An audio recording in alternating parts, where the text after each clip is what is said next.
Gostaria que você abrisse sua Bíblia em Romanos 8, 28. A Bíblia diz: sabemos que todas as coisas contribuem para o bem daqueles que amam a Deus, daqueles que são chamados segundo o seu propósito.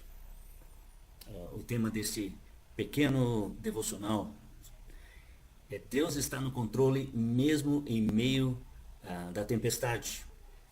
Em tempos de incertezas como estas vividas por nossos irmãos aí em Moçambique, eu gostaria que vocês pensassem nesse versículo e vissem a promessa de Deus. Em Romanos 8, 28, né? Deus está no controle e Ele nos oferece um consolo inabalável. Deus está no controle. Apesar de estarmos cercados, né, de incerteza, pelo caos, a violência iminente, como está acontecendo ali em Moçambique, a soberania de Deus é um porto seguro. E eu gostaria de mostrar como Deus governa sobre as nações e transforma até mesmo as situações mais sombrias para o bem do seu povo. Então, em primeiro lugar, a soberania de Deus sobre as nações. Precisamos lembrar disso. Deus está no controle e Ele controla os líderes e os reinos. Provérbios 21, 1 diz o seguinte: Provérbios 21, 1: Como ribeiros de águas, assim é o coração do rei na mão do Senhor. A tudo quanto quer o inclina. Deus não apenas observa os líderes e os reinos, mas Ele pode e Ele dirige os seus corações. Mesmo os incrédulos que não conhecem a Deus, se Deus quiser, Ele dirige eles. Como foi o caso de Dario, que Deus chamou a Dario, meu servo, ainda que não me conhece. Porque ele estava fazendo exatamente a vontade de Deus, porque Deus estava usando ele para disciplinar o seu povo de Israel. Mesmo os governantes que parecem estar fora de controle, como era o caso de Faraó no Egito, eles acabam cumprindo os propósitos divinos. Lá em Êxodo 9, versículo 16, Êxodo 9, 16, está escrito: Mas deveras para isso te hei mantido, a fim de mostrar-te o meu poder e para que seja o meu nome anunciado em toda a terra. Aí nós vamos também para outro livro da Bíblia que mostra o controle de Deus na história e sobre as nações, Daniel, o livro do profeta Daniel. No capítulo 2, versículo 21, está escrito, Daniel, capítulo 2, versículo 21, ele muda os tempos e as estações, ele remove os reis e estabelece os reis. A ascensão e queda de governos não ocorrem por acaso. Na história do imperador, do rei Nabucodonosor, Deus demonstrou que até os reis mais poderosos estão subordinados a seu plano. Veja comigo o capítulo 4, Daniel, capítulo 4, versículos 34 e 35. Daniel 4, 34 e 35. Mas ao fim daqueles dias, eu, Nabucodonosor, levantei os olhos ao céu. Tornou-me a vir o entendimento. E eu bendisse o Altíssimo, e louvei, e glorifiquei ao que vive para sempre, cujo domínio é sempre eterno, e cujo reino é de geração em geração.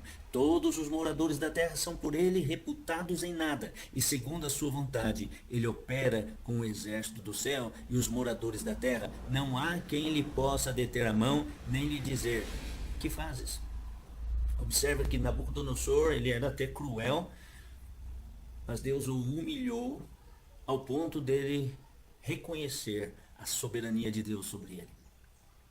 Deus age para proteger o seu povo em meio ao caos. Salmos capítulo 46, outro texto bíblico muito importante. Salmos 46, versículo 1 e 2, diz: Deus é nosso refúgio e fortaleza, socorro bem presente na angústia, pelo que não temeremos, ainda que a terra se mude e ainda que os montes se transportem para o meio dos mares. Em tempo de guerra e desordem, Deus é o refúgio do seu povo. Ele permanece firme, mesmo quando o mundo parece desmoronar ao nosso redor. Nós temos exemplo do controle de Deus na história. Você lembra da história de José, lá em Gênesis capítulo 50, versículo 20. Gênesis 50, 20. José disse a seus irmãos: vós bem intentastes o mal contra mim, porém Deus o intentou para o bem. José passou por uma experiência terrível, né? Ele foi jogado num poço, jogado lá por seus irmãos, depois ele foi vendido por seus irmãos e ele desceu para o Egito.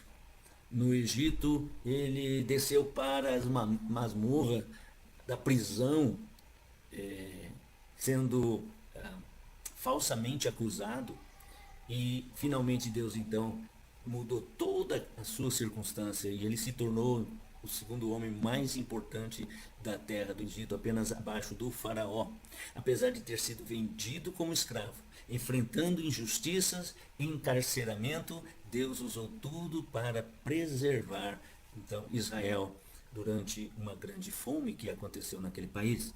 Assim, até as situações mais dolorosas foram transformadas para cumprir um plano maior.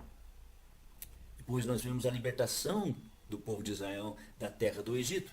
Deus endureceu o coração de Faraó para demonstrar seu poder, para libertar o povo com mão forte. Êxodo 14, versículo 4. Vemos a travessia do Mar Vermelho. Não só libertou Israel, mas também mostrou que Deus controla as nações para o bem do seu povo.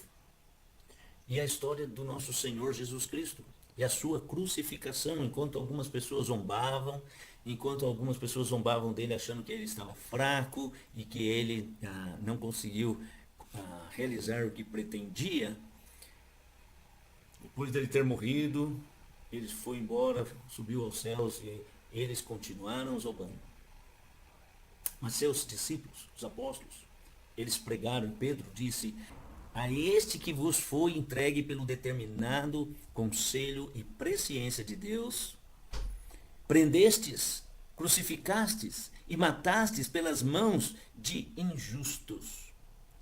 A morte de Cristo parecia uma tragédia, mas era parte do plano soberano de Deus para trazer redenção à humanidade. Tudo estava previsto, predito, profetizado e aconteceu então como Deus planejou. Ainda que a responsabilidade foi individual de cada pessoa. Aqueles que o traspassaram um dia o verão, quando ele retornar em poder e grande glória. Em Romanos 8, 28, que acabamos de ler, né? Todas as coisas cooperam para o bem daqueles que amam a Deus, daqueles que são chamados segundo o seu propósito. Não promete que tudo será fácil, mas assegura que tudo contribuirá para o bem eterno daqueles que amam a Deus. Isso inclui então o crescimento espiritual em meio à tribulação. Veja Romanos capítulo 5, versículo 3 a 5. Romanos capítulo 5, versículo 3 a 5. O apóstolo Paulo diz: e não somente isso, mas também nos gloriamos nas próprias tribulações, sabendo que a tribulação produz perseverança. E a perseverança, experiência. E a experiência, esperança. Ora, a esperança não confunde, porque o amor de Deus é derramado em nosso coração pelo Espírito Santo que nos foi outorgado. Então nós temos aqui um testemunho poderoso diante de um mundo perdido. Paulo diz lá em Filipenses capítulo 1, versículo 12: quero, irmãos, ainda cientificar-vos de que as coisas que aconteceram têm antes contribuído para o progresso do Evangelho. Enquanto algumas pessoas achavam que Paulo era fraco, que Paulo estava preso finalmente, né? Paulo escreveu para os irmãos: não, fiquem cientes do seguinte, saibam o seguinte, as coisas que me aconteceram têm contribuído para o progresso do Evangelho, de maneira que as minhas cadeias, o fato que eu fui preso em Cristo, se tornaram conhecidas de toda a guarda pretoriana e de todos os demais. Os soldados que prendiam o apóstolo Paulo e ficavam encarcerados com ele, né, para proteger ele, para manter ele cativo, acabaram ouvindo o Evangelho. E a maioria dos irmãos, estimulados no Senhor por minhas algemas, diz Paulo, ousam falar com mais desassombro a palavra de Deus. Então, além de tudo, os irmãos eram fortalecidos com o testemunho firme do apóstolo Paulo. Deus trabalha através das dispensações para cumprir seu plano soberano. Deus tem estabelecido períodos diferentes, né, onde ele age ah, de forma soberana, mas em diferentes maneiras. Deus continua sendo o mesmo, mas ele trabalha de formas diferentes. E mesmo os eventos mais caóticos nas nações são usados por Deus para conduzir a história em direção ao reino eterno de Cristo. A era da graça, essa dispensação, esse período de tempo atual que estamos passando, é marcado pelo propósito de Deus de salvar indivíduos mesmo em tempos de crise nacional ou mundial. A guerra e a paz nas nações não estão fora do controle de Deus, mas são ferramentas para o propósito eterno de Deus. Então, em meio a essa incerteza, meus irmãos, em Moçambique, vamos lembrar o seguinte: Deus é soberano sobre as nações.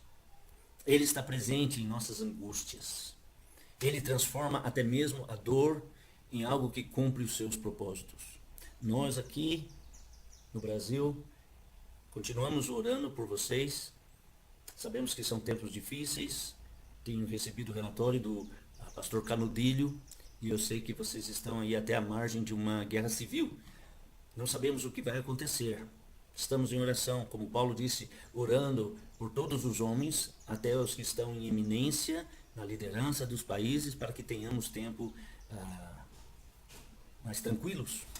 Ainda que ele já predisse que nos tempos finais serão tempos difíceis. Então, não desanimem, irmãos. Permaneçam firmes na oração.